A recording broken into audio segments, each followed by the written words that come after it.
Hi, welcome to the Pints and Polishing Podcast. I'm Marshall. That's Nick. You can find us at hypercleanstore.com. Go check out the products there. Want to interact, chat back and forth with us, go over to the HyperClean Specialist group on Facebook. Best place to be there. All right, Nick, let's do some buy and sell. I'm going to go ahead and buy while I hop into the last of my Roulette Russia, just a straight IPA. So, not quite sure what I'll get here. We'll figure it out. But I'm buying, and I'm buying what I'm sure a lot of us love is green lights. Like, love green lights. If you have a downtown similar to Tulsa, we ours are on some type of system grid where you're supposed to be able to drive at a certain mile per hour, and you will Yeah. always hit the green lights. Now, occasionally, depending on how far I have to go to the next bar, right? Occasionally, I can hit that sequence. But for the most of us that are probably a lot like me, we hit a lot of red lights and You ain't lying. whatever we're going. And it is part of it. But I started listening to a new book. For me, it's a new book. Is Matthew McConaughey's Greenlights. I really love his analogies and the way he talks about how you actually can begin to plan and try and get green lights and whatever it is that you're trying to do, life, love, liberty, pursuit of whatever, get more green lights in what you do. And you sent me over to a really fun little show that I've started to watch. Watched it this weekend. Yeah, True Detectives. Oh, Listen, yeah. McConaughey, he's changed, right? I lost Oh, touch yeah. with him definitely because of all the, I gotta love his original roles. He got a little too romancy for me, but wow, what he's done lately, man, and green lights, I'm buying. I'm in. Yeah, True Detective season 1, that's real. That's, Yeah. that's as good as it gets, no doubt about it. You might feel a little different about the other seasons, but hey, that season 1 will keep you addicted. All right. I'm gonna buy something, and I'm gonna buy so everybody knows NFL playoff weekend. I'm not a huge I don't have an NFL team. NFL is entertaining. When I can catch it, I can catch it. If there's a fight on, I'm not watching the NFL. There was a fight on Saturday. I'm not going to watch the NFL if that's on. That's that simple. So Sunday, nothing's on. So my buddy, who is an athlete and gets paid handsomely, said just said, "Hey man, I'd like to come over. Can you cook some food? Let's watch the Dallas game. I don't have anything going on. Just kind of want to hang out, see the kids, whatever." It's very enlightening to watch somebody who gets paid to be an athlete in a pro sport watch pro sports and watch what goes on social media during that sporting event. For anybody that watched a Cowboys game, the topic of conversation is Dak Prescott. And so I have no now, idea what mind you you, mean. Well, now mind you, I don't I know enough about the NFL to be dangerous, but I don't follow it week in and week out. But it's pretty obvious that there's not a lot of confidence that when the chips are down, Dak's your guy. Okay. So my buddy's a little younger than me, so he's on social media the whole game, and the whole thing's going crazy, right? Just crazy, crazy, crazy. Dak this, Dak that, Dak's a failure, whatever. My buddy looks over to me. It's like right at halftime, and he goes, "Does everybody on social media realize Dak makes like 50 mil a year?" And I look over at him. I go, "No, I don't think they do." He goes, "You do realize he's going to be just fine driving home to his mansion." Now, mind you, this is another pro athlete. And what it teaches you is you got to understand the game they're playing because it's not the same game the fan is watching. The pro athlete, first and foremost, thinks about the money he's making to support his family. Then he's thinking about, I want to win. I want to be great in the playoffs. I want to be the best ever. But ultimately, and it's enlightening to sit next to your buddy who's making a lot of money playing a professional sport. And he goes, Dak doesn't give a shit about any of this. These guys are just yelling into the wind. Like nobody cares. And we kind of see this social media, for us, for people that put out content, for people that are in this world. You're screaming on social media or you're leaving a comment about Dak Prescott while he's driving back to his mansion. And I thought it was enlightening hearing that from my buddy who was like, do they think he wasn't trying his best? Like he just went out there and said, hey, I don't want to win. The more he wins, the more money he makes, the more. And so you get to see that all of this stuff around us, social media, watching the NFL, it's a business and somebody's benefiting from the business financially. And if it's not you, why are you so worked up about it? And to hear that from an athlete sitting next to you, you know, their wives are running around, the kids are running around, it's a sobering moment.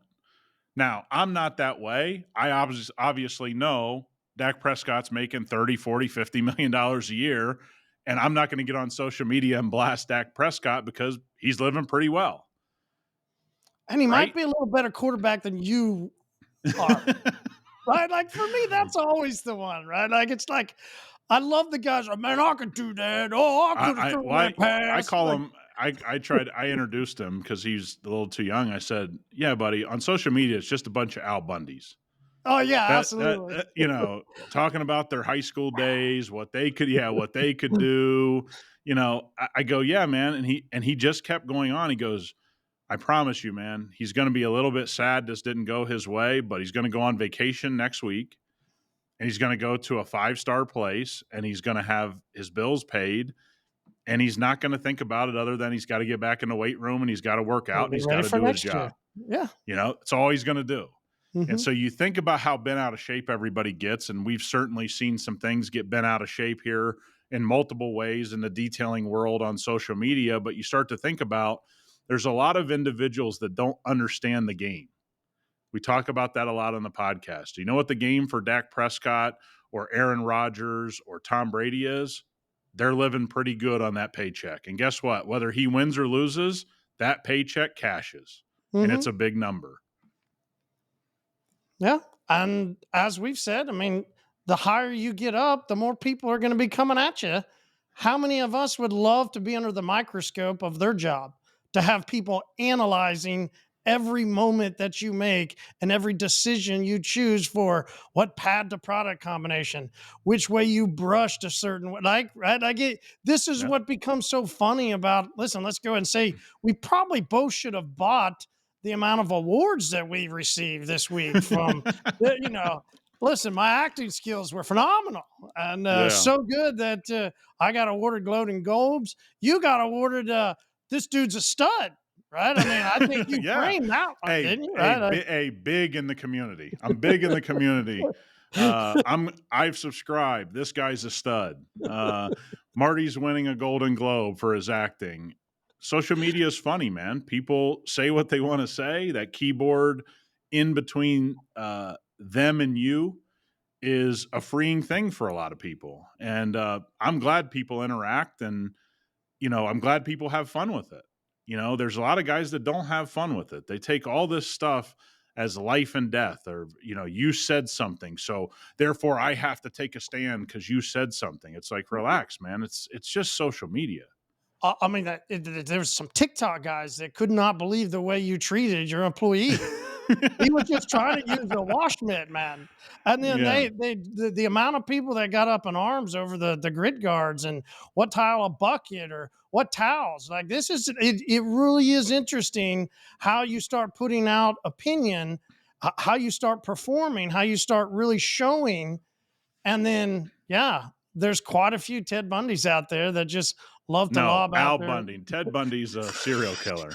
So hey, Dude, you relax. took my We're joke. not I was advocating trying. Ted I Bundy. was I know people get real shaky about what's said now. Relax.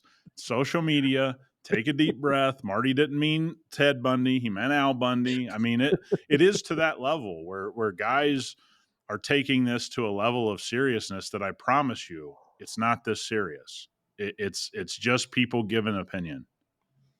So shout out. I want to take a little shout out to Connor. I think this is really cool inside the community. Just bought his first car wash and just awesome to be buying a car wash. Like I think it's incredible. Love the base. It looked like a really clean little unit. You're a guy that's always said, man, I'd love to grab something like this.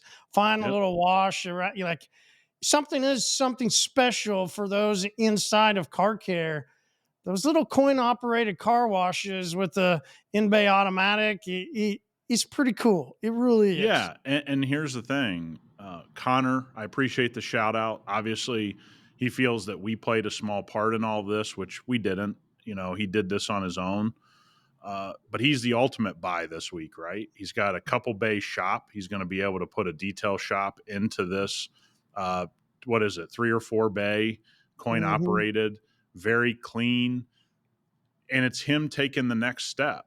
You know, when we say there's a lot of people that don't understand social media, that's what we mean. This podcast is a social media platform, right? YouTube's a social media platform. So Connor, while listening to us, leverage the social media platform to go to the next level, where there's a whole host of people that leverage social media to just get mad because somebody said something you didn't agree with. So you see the dichotomy in the way people can use social media positively, and Connor's the buy of the week, right? We could have both said that and been done. It's an awesome story. What's also awesome is he's not abandoning detailing. Wow. You know, he's going to put a couple bay shop in there. He's going to get it up and running. He's going to make an elevated wash experience for his customers. So he's merging both worlds, and Hmm. you couldn't be happier for a guy. Yeah. Like, and I mean this, Connor. I know you think we played a part in this, but I promise you did the work. You know, you're the one that put this all together, and I'm glad if we played a small part in it that we were able to do that. But this is the thing that we try to teach so many people. Social media can be so positive. It's all dependent on what you make it. Like, you want to Hmm. get bent out of shape because somebody said something on social media, you're right to do that. It's a really, really terrible world to be there, rather than just say, what can I take from this that can get me to that incremental next level? Or for Connor, that whole different level that most likely this is a life changing purchase financially, for his Hmm. family, for his future.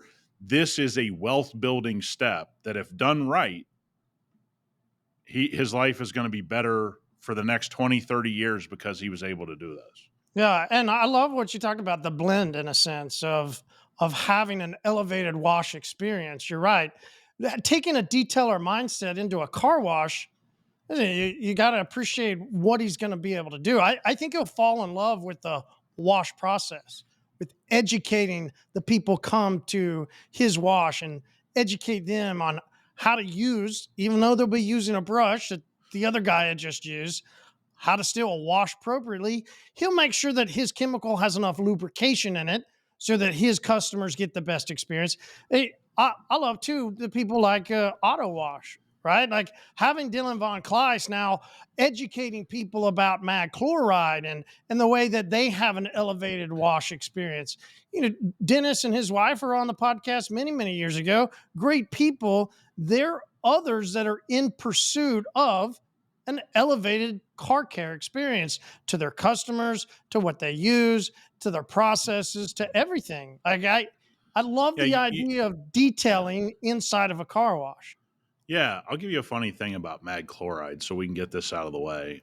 If you just Google it, you're really lucky if they put mag chloride down on your roads compared to traditional salt. But think about how it's talked about in our world, where people are like, oh, you don't understand. They put mag chloride down. Yeah, it's less corrosive than traditional road salt.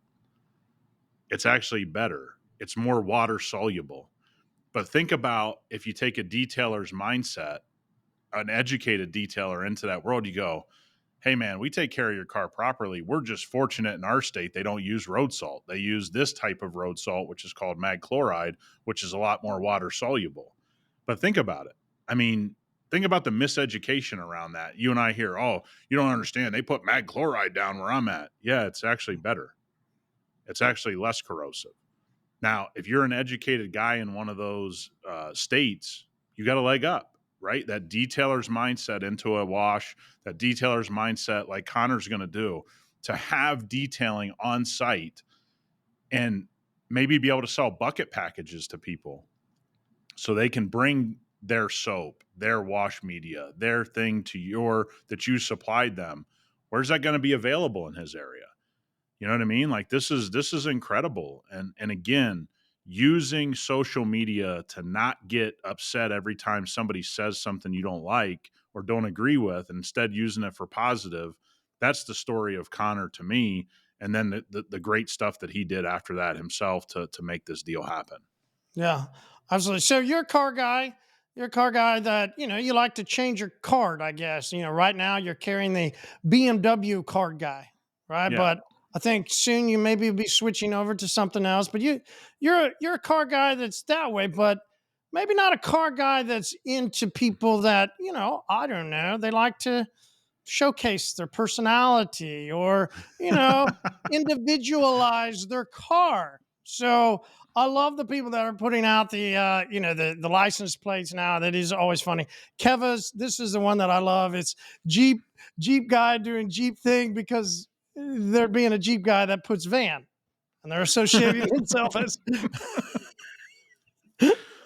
Look, you guys have lost it. I mean, Jeep used to be something special, but boy, oh boy, did you guys take it and just ruin it.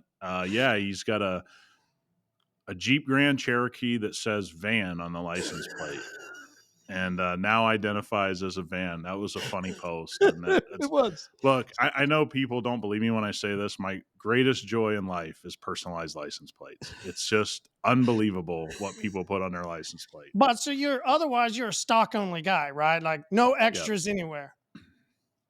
yeah. Yeah, stock only. I like OEM. I think there's a reason to not be OEM when I owned vehicles that weren't so nice, you had to put your touches on them. I think it gets weird when you buy this really nice car, like you buy a BMW M3. BMW goes through all this engineering and you think you're going to improve it drastically. Can you improve it some? Yeah, but by the time you try to improve it drastically, the car never runs right. You got like a laptop sitting on your passenger seat so you can try to run the tune. It's like that. That's just not me, man. If you can't do it right, don't do it. Now, you put Dynan was a big thing in BMW world and still is. If you put Dynan from Steve Dynan and his crew, they did kind of OEM plus. Where I kind of get out of it is when you go OEM plus plus plus plus plus, and then the car doesn't never runs right. Count me out. Okay, so if we're gonna be individualized, it's okay if maybe it's like a Miata. Then it's okay to have little Your boy Billy. Yeah. little stickers on the back. I mean, what's wrong with personality and putting little stickers on the back? Says, I mean, you guys got some really, really tough area there, assaulting a certain group that really just, I think you guys don't understand. Salt life is a vibe. It's a It's a vibe. I vibe. forgot. Yeah. Like, come on. It's okay that they're from wherever, and it's okay if you're from Oklahoma, who And you're living the salt life. loves to wear flip flops, loves heat, would rather have his toes in the water and his ass in the sand than the way it goes when the guy gets back from the beach and he's in the lawn chair sitting in mud dirt. I would much rather not be in muddy, dirty water, but I am in Oklahoma, and so I did buy the sticker. Oh, we know you did. Well, look, I did. we're very clear that you're so salt life for that one beach vacation you take a year. Uh, Yes, you're absolutely. just salt life through and through. You Yes, see you're going to total it. In your whole life, you're going to see salt 40 times in 80 years in your salt life. yes, and I will then be in the vibe, in the mindset the rest of the time. Now, I did buy the sticker. I didn't get it put on the Jeep because after I bought it, I realized there's too many others out there. And Oh yeah, I was like, it's gone. Like I was taking a moment, and that moment passed very quickly. So I yeah. traded, and I went with the Rebel logo from Star Wars. And the Jeep had the Rebel logo for a while, but too many people asked me if I was communist. They didn't understand, so I had to You know take it what? off.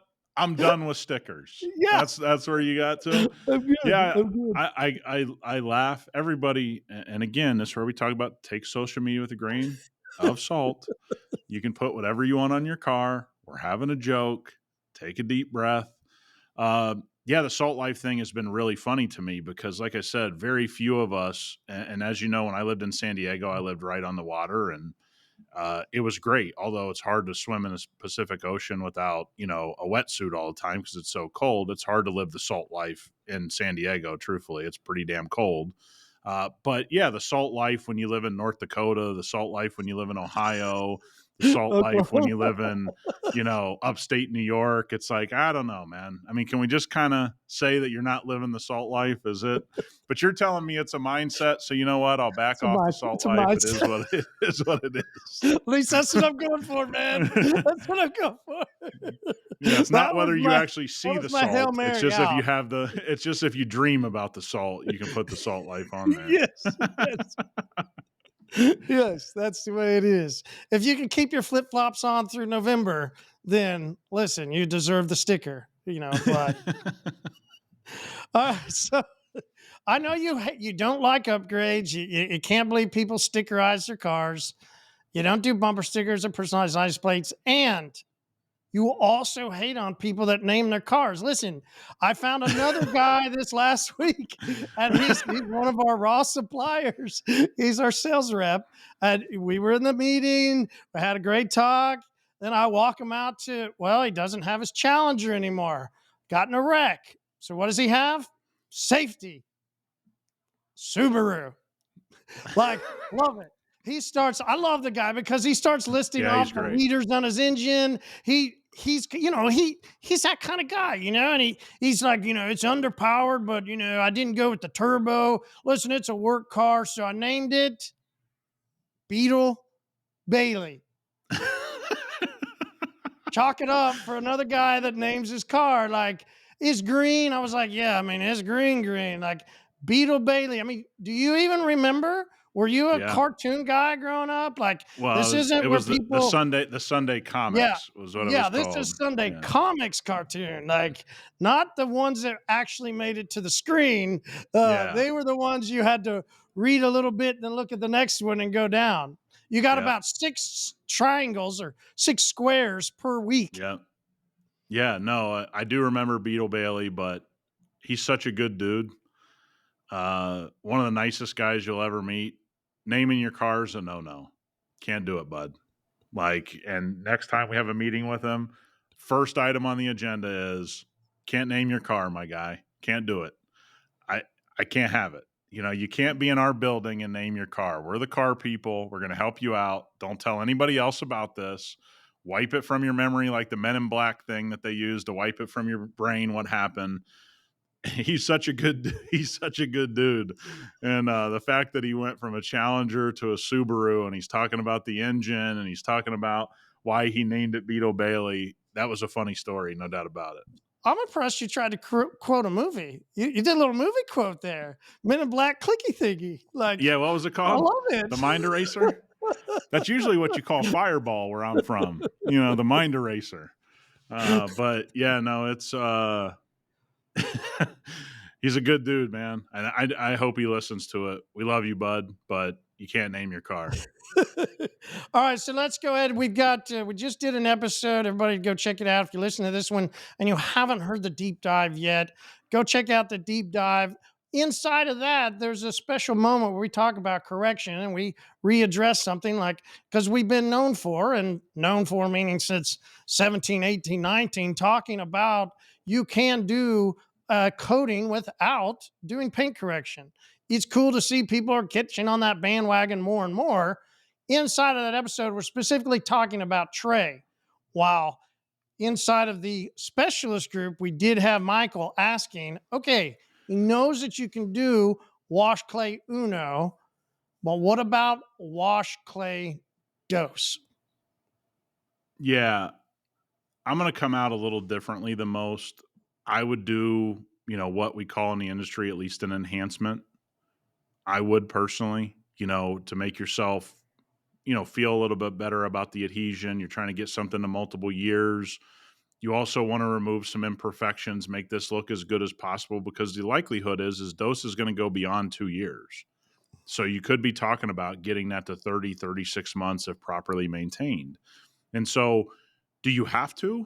The answer is no, you don't have to. There's still some flexibility in that 2-year coating formula of ours that you can absolutely get it to 2 years very easily without a correction. I just, even if you did an hour around the car with a light polish, I think it'll be worth your time. So put that in your price would be my take on it. But you certainly can absolutely do wash, clay, and dose and get it to work for more than 2 years. And I know that you've done that in your career.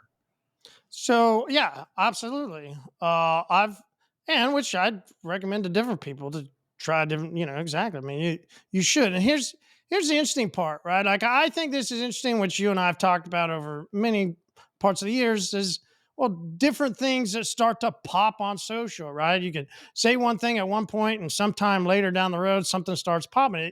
It's really interesting the way that always goes.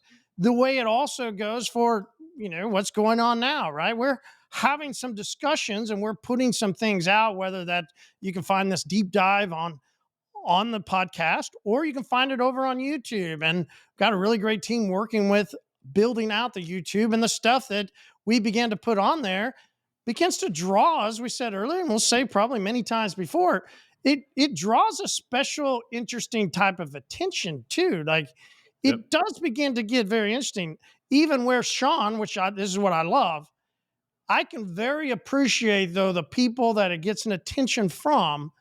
And then Sean goes into the group, into the specialist group, and goes, yeah, and it really made me rethink my wash experience. Listen, I told you last week when I was cleaning up the Range Rover, I actually went through and did the 12 o'clock technique, in and out and move around. Our barrels were pretty bad on that Rover. I had Jose, the guy that works with us, come over and help me spray down the barrel. Spray down the brush so I could get it back in the barrel, because he was on the other side of the car rinsing some stuff off. So, it is interesting where people will go, can't believe. And then if you actually begin to use some of the techniques and the systems, I love Sean saying, hey, I'm really rethinking my processes. Yeah, I don't. I think people oftentimes, and I love that Sean said this. I think Sean again is using social media, what I would call, to his advantage. It's not that you have to do something exactly how somebody tells you to do it, but if somebody puts something out there like we did in our wash video, and you go, "Huh, that's making me think that I'm maybe wasting time, or maybe I'm marring up paint because I'm not working as organized." Nobody says you got to do anything that I do. The video's out there to educate you on a process that I've found over the last 20 years in a very simple manner. Doesn't mean you have to agree with it. But if you get to thinking, that's what the video's there for. Is this something that can help you? If the answer is no, you hopefully like the video and say, hey, I'm glad you guys put the effort in. Thanks for making the video. And you move on to the next one and you find something that fits your mindset better. But again, this is about understanding that Dak Prescott is making $50 million a year, right? Like, you got to understand it's for entertainment. It's for a little bit of education. Is this something that can help you? If it's yes, then take it and go try it. I guarantee you, if people try the way that I wash a car, the one thing you're not going to say is that it doesn't work more efficiently and it doesn't keep the marring of the paint down to a minimum. I accomplished what I wanted to educate people on in the video. So they're not using certain tools thinking that they're a magic bullet for fixing all of your problems. That's all it's there for. And it's one guy, one company's YouTube channel, which we own, and we're allowed to say what we want on that platform. And you're allowed to disagree with it. You're allowed to agree with it. You're allowed to feel indifferent about it. You're allowed to do whatever you want to do. But we see so many people take this stuff and it eats away at their brain that somebody's making content. Hey, man, if you don't like it, don't watch. If it's something that resonates with you, go try it. You may try it and go, I don't like this. That's okay. But you see so many people, and we're getting more and more messages. Trust me, guys, we get all the messages. We get all the comments. We see all the comments. We read all the comments. We respond to all the comments. 90% of people, very pleasant. 10% of people just don't seem to get how the world works. And That's just what it's going to be. And the number of 10% is probably growing more to 20 or 30% here very quickly that Yeah. don't understand how all this stuff works. And to doubt that we shouldn't do it is you run into more and more, and as you've gotten into some other groups, you've opened your eyes to, wow, it's like this endless hole of people that just don't seem to get it, quote unquote. They're in the groups and they hearing people, they're watching people. Listen, I was in a group earlier. It's really interesting when you start finding some posts, right? This post was, hey, I sprayed this iron wheel cleaner and decon on this car, and now I've got these marks all along the metal trim, and they've got marks all along the windshield and along the side of the glass, and they're wondering what's going on. Listen, the gold was actually in the comments, right? Which we say Oh, before, yeah. right? So the gold for this one was, wait, you can spray wheel cleaner on paint? Like, hold on a second here. Like, can we all just appreciate and take a moment for, yes, and yes, this is why we craft. Same as, you've got some beer companies that make beer and you got some that craft beer. You got some, companies that distill liquors, and then you got some that craft them out. It's the same idea for that, yes, then you have some companies that will craft out a product that you can use on whatever part, and you will not have those results that a low pH wheel cleaner that was tried to mix to use as a decon would do. Yeah. I mean, we can't say this enough. We have tested products, especially in the iron remover space, that on their SDS, that everybody loves to think is gold, but they don't understand SDS sheets. And you can go to all these groups and see that people have no clue what an SDS sheet is, which, by the way, is for safety of delivery, okay, of shipment. If something were to happen to the shipment, if you were to ingest it or get it into your eyes, that's the biggest goal of SDS. The rest of it that everybody thinks they know what the pH level of a product is because they look at the SDS, that sounds good.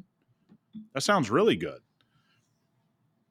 Somebody makes a change in their raw material supplier and doesn't update their SDS, and let's say it was a 6.5 on a pH scale of using a high raw material 5 years ago, and now they're importing a raw material from an Asian country over a boat.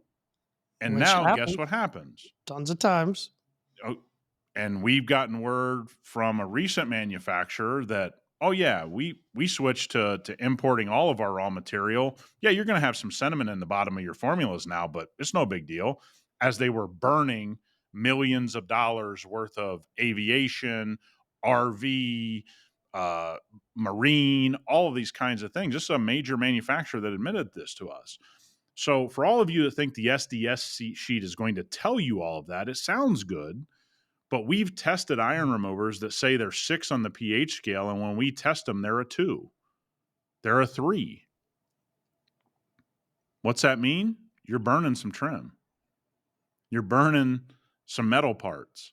Now, if you rinse it off, you aren't, but any little bit dries, and guess what you get? Flash burns, chemical burns, you get all of that stuff. And so we can't say this enough, and I know it falls on deaf ears a lot of times. You are in a business with a company that you're trusting. So if you walk into O'Reilly's and it's there, you walk into Walmart and it's there, it's everywhere and it's a cheap product, I want you to ask yourself a real question. What do you think somebody really has in that formula to be able to sell it for $5 to a distributor? It's not rocket science. It's cheap chemical, it's cheap ingredients, and that's not on them. They're playing to a price point of what their customer supposedly wants.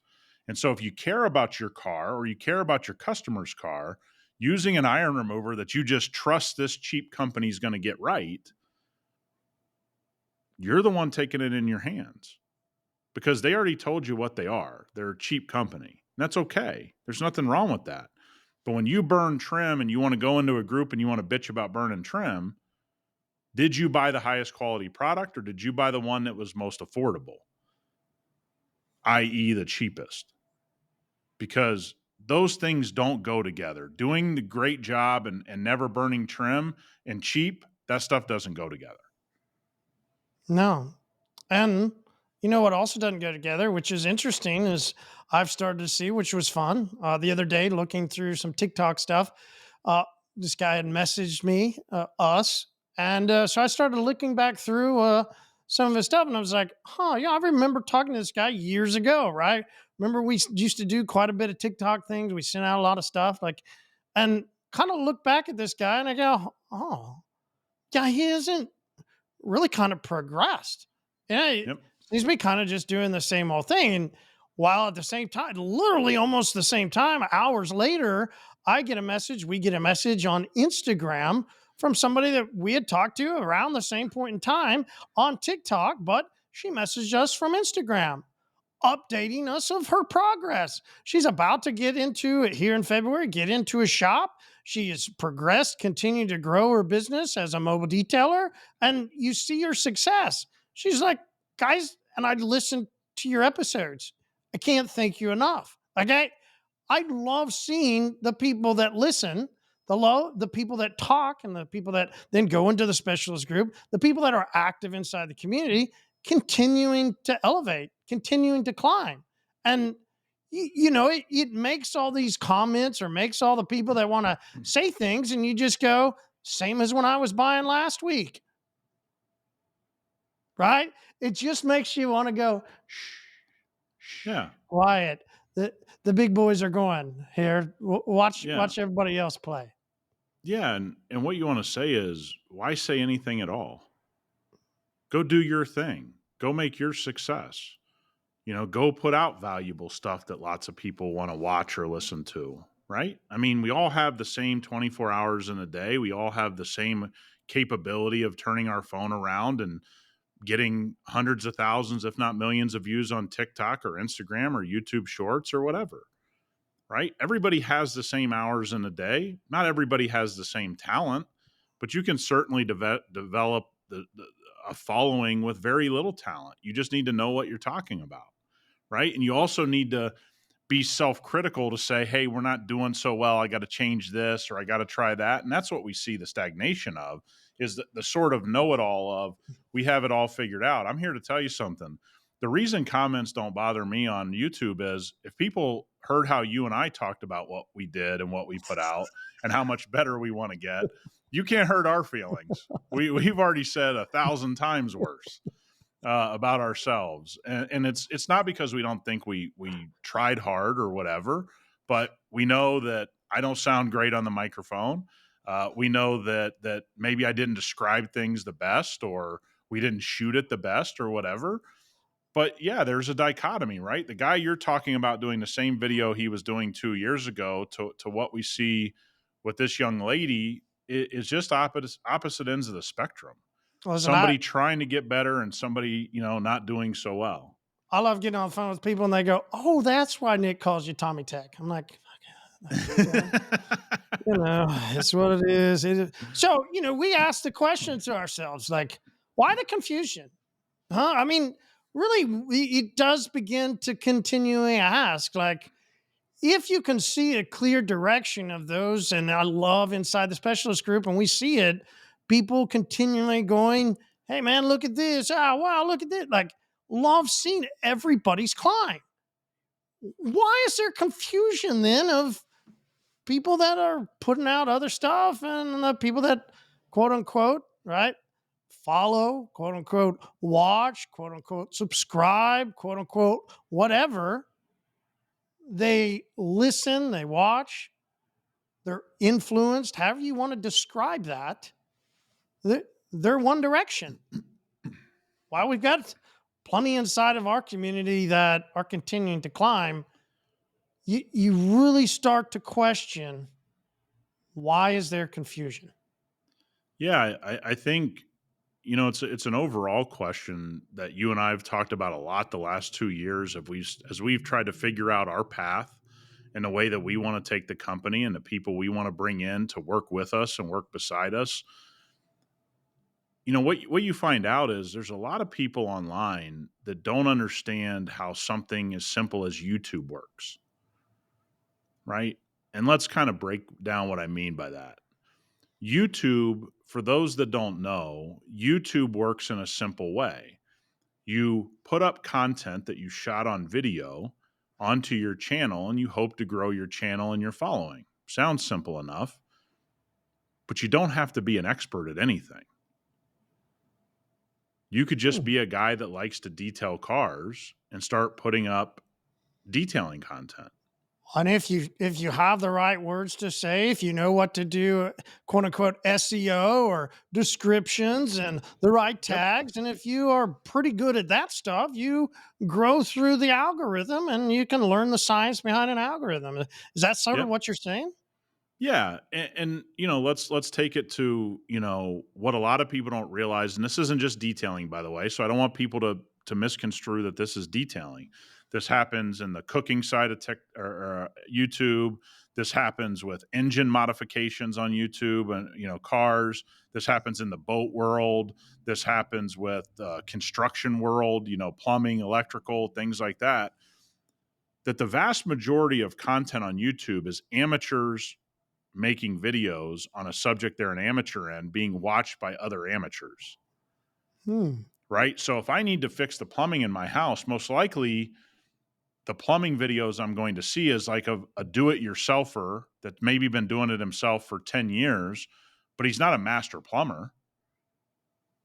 That's not his background, right? That's not who he is. But he's got a YouTube following of $1.5 million followers. And when I type in, I need to replumb my sink, his video comes up. So I'm an amateur plumber at my home learning from another amateur plumber on YouTube. That guy actually isn't a master plumber. And I'm not saying he has to be because it's YouTube. They're not trying to look for people's qualifications. So think about it like this. If your life was on the line, okay, somebody got injured at your home and they needed a tourniquet to stop the bleeding. And you go, well, the fastest thing I have is I could Google it on YouTube. I could put it in the search bar on YouTube. The thing you would hope would come up would be like somebody that was an EMS for 25 years, somebody that was a EMS in the army and dealt with this every day in the battles and the wars. But more than likely, you know what you're going to get? You're going to get Joe or Susie, who's like the person that loves to go camping or loves to be in the outdoors, and they're going to have a tourniquet video, and that's the first one that's going to pop up. Hey, if you fall down while you're hiking, do this. Well, if my life was on the line, the guy I really want to hear from is the guy that was out in battle putting tourniquets on 50 times a day in Afghanistan, Iraq, Vietnam, whatever the case may be. But you got to realize the platform isn't situated for us to be learning from professionals necessarily very easily. Because, like you said, if the man or woman making the videos knows how to work the algorithm, that's the one that's going to come up first. So it has an interesting reality in the detailing world that a lot of frustration of guys that are prosumers that really care about what they're doing or the professional, they get bent out of shape about detailing YouTube instead of just saying, hey man, I understand how this works. That's not for me. I'm a pro. I'm not going to go listen to the amateur, but a lot of people get sucked in and they have their mind warped and they actually end up believing stuff that this guy says because he's got 900,000 YouTube subscribers. Because they don't realize that this guy actually doesn't know what he's talking about because he's not a pro. And he doesn't need to be a pro to make a YouTube channel. That's not the rules of the game.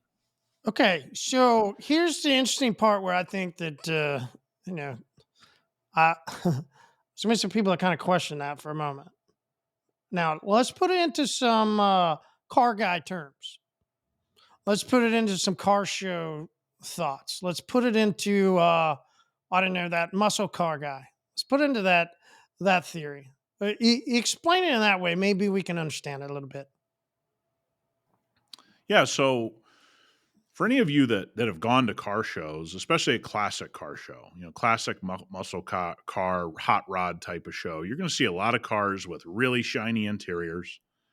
You're going to see a lot of cars with really shiny tire shine, and you're going to see a lot of cars with beat up paint, right? Well, the fact of the matter is, why do those guys not know how to take care of their car the way people like us do?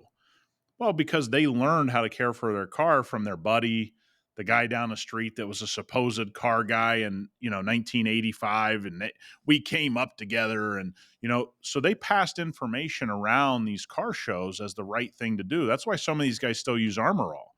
Like, we're all confused why guys use Armor All on the interior of their cars. Well, remember, that's what they know. And how did that happen in their career? Their body shop down the street knew Armor All was trash. They knew how to take care of their paint, but they never talked to that guy. They talked to Billy at the car show and were like, oh, Billy's car looks better than mine, so he must know what he's doing. Well, his car looks subpar to what we consider. Now I want you to think about where that car guy is now. He's not at the car show. He's got a YouTube channel. So now his bad ideas can be broadcast all over the world. And if he knows how to put out a thumbnail, if he knows how to work a camera, which doesn't take long, if he knows how to speak relatively clearly, if he knows how to play the algorithm game, you've taken this local car show guy that would have only infected 10 or 15 people that he knew, and now he's infecting 1 million people amongst his subscribers every single week for years on end. And so instead of getting frustrated by it, you just have to understand that the algorithm is set up to reward this guy that sticks with the content and plays the algorithm game. It's not there to put out the best information. So, inside of the specialist group, it's made up of pros with shops for 10 plus years, pros with mobile businesses that, they're going strong. They wouldn't dare to dream of going to a shop. You got shop owners that are just going into, hey, I'm ready to hire my first team member. All kinds of thoughts, to enthusiasts in there that if we did a detail Olympics, I would probably put my money on a couple of the enthusiasts, Yeah. versus some of the pros. Like, it's a very cool group of people all wanting an elevated car care experience, getting better results. The interesting part that I think all of us that want to go next, want to go higher, is we all seem to have a standard. And when we look at those that not really quite to our level, you go easily can start to pick out, yeah, well, they just didn't have these standards. They just didn't have this. Yep. Standards is a really interesting thing for some, while in others, it's a core foundation. It's the way we operate. Yeah. I think, look, we have we aren't going to talk very long about it, but we have something that's popped in the detailing world in the last month where a coating company released a coating that they gave out for free to pro detailers and didn't go so well. Matter of fact, was probably one of the worst performing coatings most people had ever seen. And they made a lot of claims about who they manufactured for and all the things, all their experience. Well, it turns out maybe that stuff wasn't exactly above board. I'm not sure. But when you talk about standards and you call yourself a professional, why would you have asked for a free coating? And you asked for a free coating for a company that does their most business with who? Walmart. Walmart's fall parts. That's what we Okay. used to call them down here. Ding. Yeah. So you asked for a free coating and you said, what's the harm? It's free. But you also asked for a free coating from a company whose number one customer is Walmart, whose tagline is what? Get more for Buy less. cheap. Yeah. I mean, buy more for less, whatever it is they say. They tell you right in the tagline that you're going to get a lot of stuff for really cheaply. Walmart's not hiding what they carry. And nobody's saying there's anything wrong with Walmart. There's certain things to buy at Walmart. There's no doubt about it. Birthday gifts. Yeah, the Walton yeah, the Walton family's done very well for themselves, okay? Nobody's banging on Walmart. But think about it this way. I don't care if you have a $25,000 car, 50, 75, $150,000 car. What about Walmart says, I have a $75,000 piece of machinery and I'm going to go to Walmart to learn how to take care of it. Okay. Like last week where I was buying a battery. I'll go to Walmart to buy a battery, but I'm not going to take my $80,000 Dodge Ram to go get some deal on an oil change and then question whether or not they even have the right filter. Like, Yep. the Yep. hell? Yeah, and you look at this and you go, what standard do you have for your car? That's a real question. And for the pros listening to this, what standard do you have for your business and your customers? Because if it's putting your information in to get a free coating, that's not a great standard, in my opinion. And again, I said in my opinion, because you know how many reputable shops and guys that make a lot of money doing this did that? None of them. Many of them didn't even know this was going on. Yeah. So how did you? How did you know to go do that? Because your standards are at a level that you say to yourself, well, it's free, but you never thought to yourself, I'm doing this with a brand who's doing most of their business with a brand that says get more and pay less. And I'm going to take care of a $100,000 SUV and I'm going to do it this way with a brand that's built their whole car line experience at the cheapest place we know to buy stuff.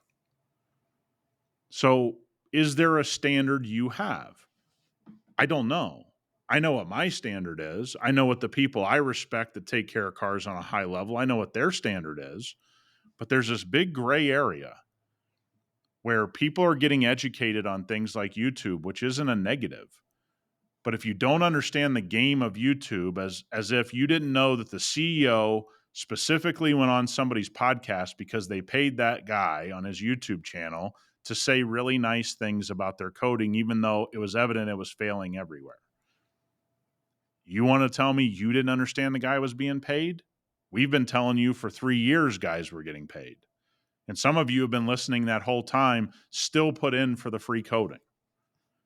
So it isn't that you didn't know better, it's that you chose not to do better. You chose not to have a higher level of standard. Once again, I didn't say that I've never bought anything from Walmart. I certainly have. The Walton family proves that I have and you have and the world has. They have endless amounts of money.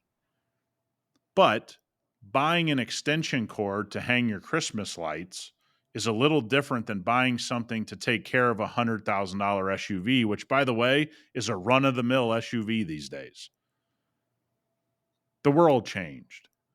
And so for all you guys that have banged on the brands in Walmart and you go, oh, that product line and it's in Walmart, but you put in for the free coding because somebody on YouTube told you to.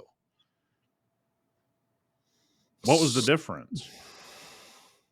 Standards. Interesting word, though, right? You've got people that, I've shared the story of the doctor while I'm standing at, in the doctor's office waiting to help my wife because she can't really speak very good English. Stop and talk to me about, he loves to go out and take care of his cars. It's his way of doing it, but he also wants an elevated experience. So he wanted to know what we were talking about on the podcast. Like, well, oh, okay. Well, what can you help me with? Okay, right. Like Yep. there's people that have created a moment to where they go, all right, I do though need to listen to somebody, Yeah. right? I do have a standard of the minimal that I will want to attain, while others go, okay, well, what is what I've heard the word. I understand that people need it. I have standards too, but they might not really understand what a standard is. So, Yeah. how would you define, if I'm a detailer and if I'm an enthusiast, whichever, standard? Like, is that Yeah. personal thing? Like, I personally need standards, or what are we talking Yeah, I mean, about? we all have to draw our own line, right? What level do you want to take your car care? What level do you want your car to appear a certain way? How far are you willing to take this quote unquote hobby or this business or whatever it is that you have this as part of your life? And I say it all the time. There's people doing really great content on YouTube around car detailing. There's not zero. There's people doing great content that you and I watch what they do and go, damn, this guy really knows how to work on a car, really knows how to Mhm. detail a car. Is it the guy who has, the most followers usually? Not in my experience. Most of those guys have played the algorithm. That's kudos to them.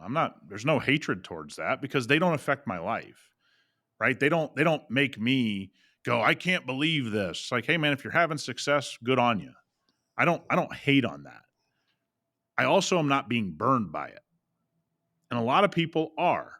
This coding company that sent out this free coding, they burnt a lot of people. There's no other way to look at it. And a lot of people put that on their car that they worked hard to buy. They put it on a customer's car, even though they told you they didn't. And there's a lot of ramifications from it. But you have to decide, just like I have to decide, what standard am I going to live with? Right. So, like the first time you buy a house and it's your beginner house, your standards aren't as high by the time anywhere near your third house. By the time you get in your third house, you're like, I'm Great not going to analogy. accept this Wow. trim. I'm not going to Mhm. accept these I'm not appliances. gonna be I'm in not that going to. neighborhood. I wanna go to those schools. I wanna be Yep. close to this area. Yep. And I'm going to do whatever I have to do to make sure. Because look, I remember the first house I ever bought, and it had appliances in it that would make you, what my strength coach used to say, make you climb a clock tower with a rifle. They were just horrible. The dishwasher always was broke. The stove didn't put out any output on the burners. It was a bad experience. By the time I bought my second house, I realized how important the kitchen was. Did I realize that the first time I bought a house? No, I was ignorant to that. And I made a mistake. And so I got into my second house and I got into my third house. And by the time I bought my last house that we're in now, I gutted the whole thing. I said, hey, we're getting a decent deal. We're ripping everything down and we're doing it our way. And I'm still upset with certain things I wouldn't accept on my next house. But you raise your standards. And there's a lot of guys that have been watching YouTube for 5+ years that haven't raised their standards out of these channels or individuals that are just selling them something, that they're just giving a television commercial. Why would I do that? Right? Because I'm the one holding the bill as a professional or as a hobbyist that I'm not getting the best level I possibly can because I'm stuck in this world where I just assume this guy's going to tell me everything I need to know. Well, the answer is he's not. You look at people with the biggest following in auto detailing, and let's be very clear about something. Most of those guys are just amateurs. And there's nothing wrong with that. There's zero wrong with that because the platform is the platform. They have every right to have a YouTube channel. They have every right to make the money they're making. I'm happy for them. Most of these guys have been very nice to us, to me. I have nothing against any of these individuals. But for the people that follow us, I think one of the things you have to ask yourself is, where am I at in my standards?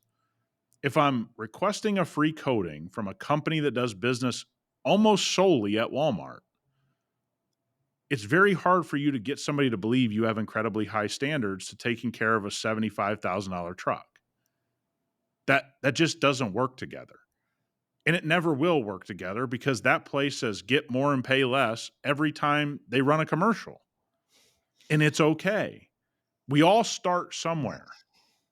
The only luck you and I ever had, Marty, is that when we started, 3M was 3M and a couple other companies who were very valuable and very, very good.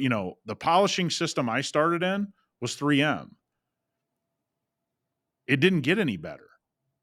There was no Walmart to walk towards. You had to go to a paint shop to get the 3M perfected system.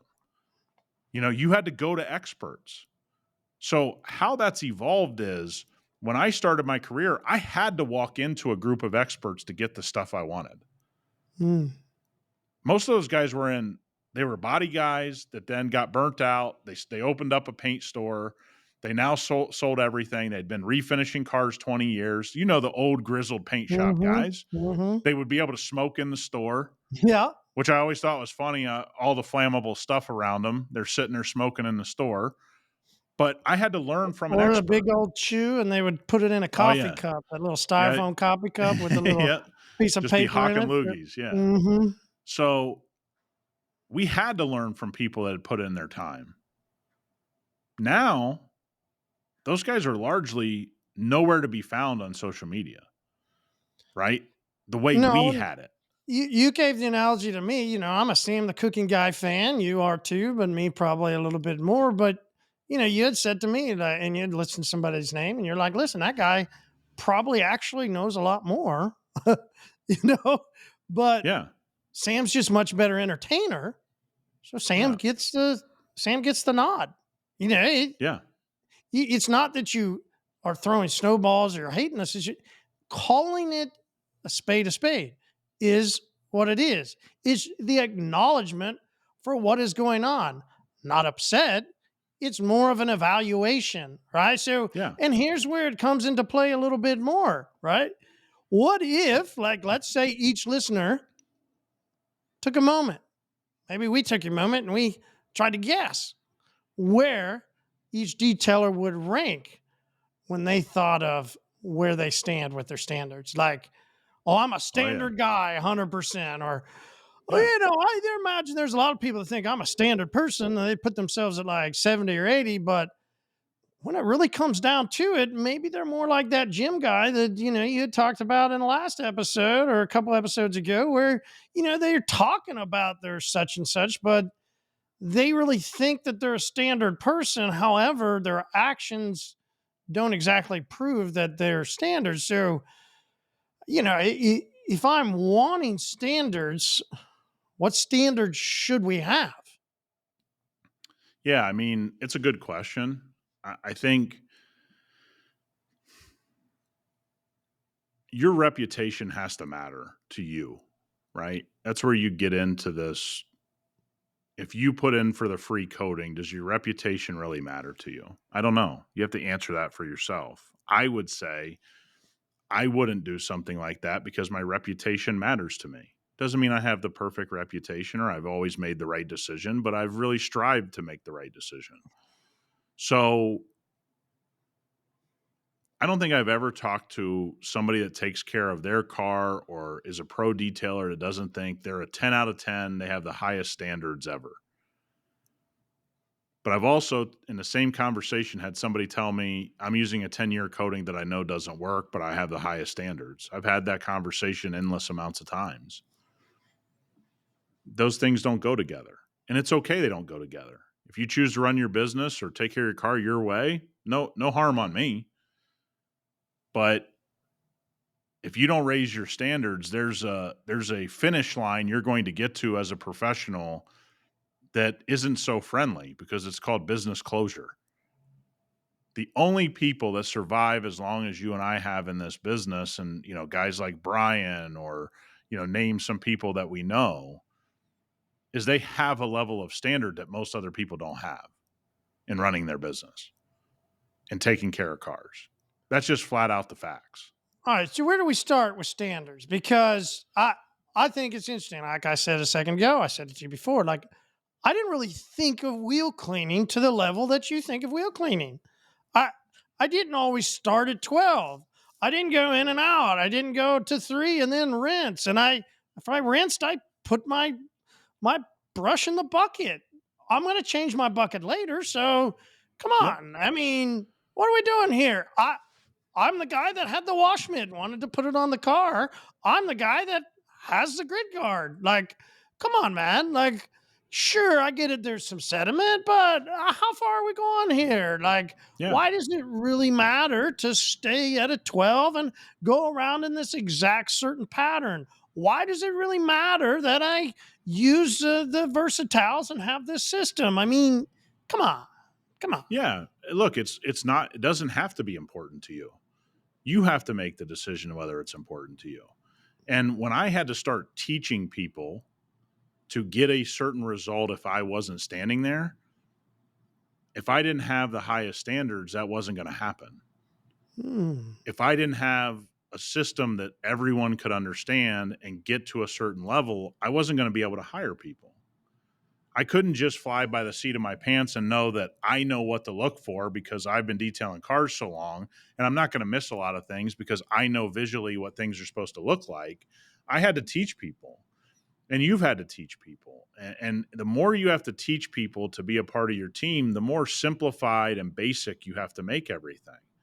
One of the biggest red flags to me of whether somebody's an amateur or a professional, and the reason I can spot it so easily in our industry is because I can watch people with no system and go, that ain't it. It's not it. Well, but my system, my standard, Nick, it's my passion. It's the amount Yeah. of work that I put in. And listen, that was an early standard for me. I like Oh, same for me. Same for my all of us. level, my passion level, my work ethic, stay passionate, work hard. Rah, rah, rah. That was my standard for a moment. There does begin, as we've talked about, levels to business. And specifically, what you talked about is employees, the amount of people that constantly will always ask about, I'm hiring somebody. Hey, I'm going into this place. Hey, I've got to hire more people. Hiring, hiring, hiring. If I'm somebody that wants to hire, how important are not just standards of passion and work hard, but there's a coach that we've quoted before. I believe it was the Hoosiers, that guy, maybe, Yeah. that Gene Hackman. Oh, you mean Bob Knight? Bob Knight, that had to teach people first how to tie their shoes properly before they ever actually learned to dribble, to walk on the court, to shoot a layup, to a Yeah, free throw. you got to start with the basics. If you can't do the basics at a high standard, this is one of the things that I know a lot of guys who've been doing this a long time reach out to us, and some of the best paint polishers in the world have reached out and said, "Dude, I have people showing up to learn how to sand a car. They can't hold a polisher." I mean, that's scary stuff for somebody who's trying to teach somebody how to sand a car. We know people have shown up to boat trainings with people we know, and they don't know how to hold a polisher. We've gotten away from starting at the beginning of the book. Yeah, man, it sounds like overkill to start in the same place when you clean a wheel. I got it. I hear you. But you're the one that tells me you want to grow your business, or you're the one that tells me you want to take care of your Porsche on a high level. If you don't do it the same every time, you're never going to get the same result every time. And in my world with team members, I have to get the same result every time, whether I'm there or not. And that's the standard I have to hold our company to. That's a standard I have to hold hyperCLEAN to, because from what, if people haven't put it together, I'm not always at HQ. I'm not always there. So if I don't have a standard, Marty doesn't have a standard, our whole team then doesn't have a standard to a certain level, hyperCLEAN is nowhere near where it is today. And so standard is about, if you want to get the highest level result on your car, you got to hold your process to a standard. You got to hold your chemical choices to a standard. And again, can I tell you exactly what you should hold that standard to? I don't even know where most of you are at on the standard realm. I'm just telling you, if you don't take it to the nth degree, to the 10 out of 10 every time, you're going to get a subpar standard every time you go down the rungs there. And And that's why it's important. if we want to be quote unquote detailers, whether that's pro or it just doesn't matter. Like at this point, like in this part of the conversation, it's a detailer, right? And I want to be detailed in my cleaning. When I think about process, though, process of detailing and having standards, I mean, it actually should go hand in hand, but many of us just think, it's good enough. I'm cleaning the rim this way is good enough. Hey, I've been washing cars this way. It's good enough. I think with a lot of times when we come to standards, though, that becomes the part. It doesn't really matter what we're talking about. It becomes, hey, what's been good enough? And do I have the energy? Do I have the desire? Let's go to passion. Come on, you passionites. Do you have enough passion? Is there enough fuel in your tank to go to the next level of a standard? And it's the next level of a standard that much higher. And therein lies the problem with, I think, when we reach levels, we just go, my passion bucket is enough, Yep. done enough. This is good enough.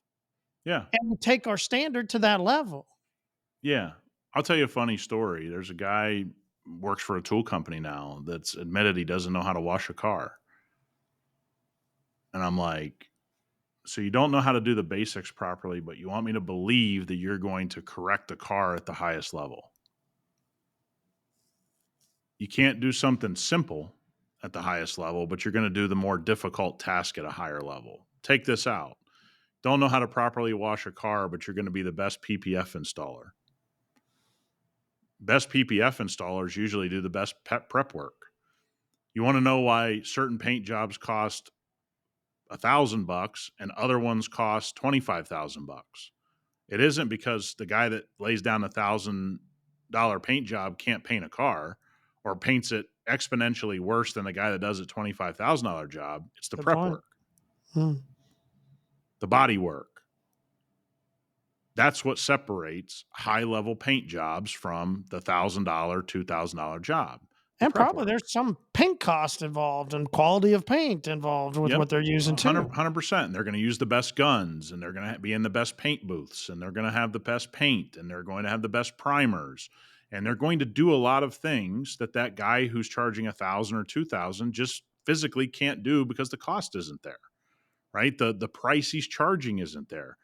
And he's not willing to go to that next standard. And by the way, that's fine if he's making money that way and building a big, I mean, there's been a lot of empires in the body shop world built off cheap work. I'm not saying it's wrong, but as detailers, as prosumers of detailing, I'm told everybody has a standard and that we aren't the body shop and we aren't the guys that just go to the car wash and we aren't those people. I think that's awesome. But if it's an amateur listening to an amateur, you're only going to get to a certain level. And that's where this conversation of understanding social media and understanding that the vast majority of people winning on social media, not just in detailing, in plumbing and house renovation and DIY stuff, is just an amateur who's great on camera, speaks really well, knows how to work the algorithm. And I think that's awesome. I want all those people to become millionaires. I have never against anybody in the detailing industry that's making a lot of money doing this, you've never heard me bash them. And there's plenty of them who have done things that we knew behind the scenes were underhanded, calling and asking people for money to make television commercials on their channel. And my response has always been the same. Good for him. He's running a business. He's hustling. He's selling. He's hustling. He's doing what he wants to do. It's his channel. If you tune in, you're the one that doesn't know the game. That's not on him. It's not on him. You can think it is, but those of us that hold ourselves to a higher standard, it's my job to know what's going on with that person I'm watching. Okay? You may think it isn't, but that's making your life incredibly tough. I can watch Sam the cooking guy and go, hey, man, that hamburger he made looks really good. I'm going to make one. Fuck yeah, it does. By the way, and if it's not the tastiest and I don't love it that much, I don't go on his comments and go, man, this burger sucked. You're not a real chef. I just go, maybe not listen so close. And by the way, I'm just using him as an example. He obviously has restaurants and he's a talented guy.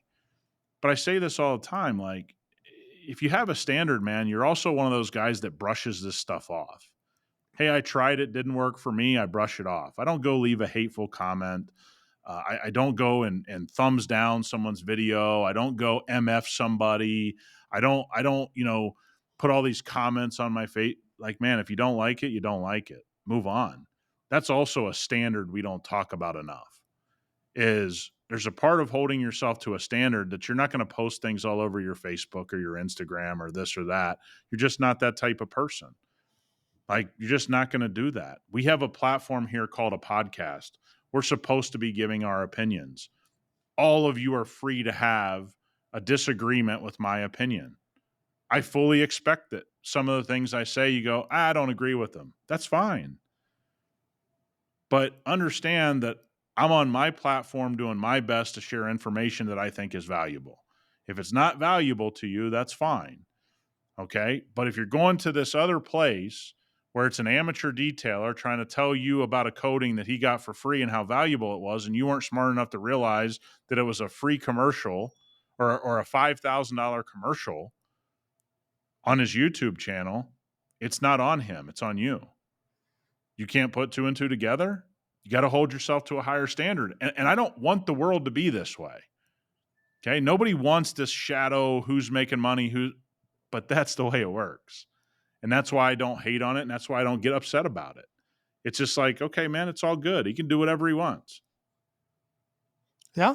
And for those of you that have continued to progress, I think you'll always kind of go the same way. Like, makes sense. I've had standards, I've stuck to those standards.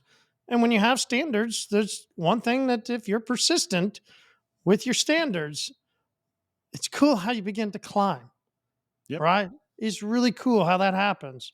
Persistence in standards and staying to your standards.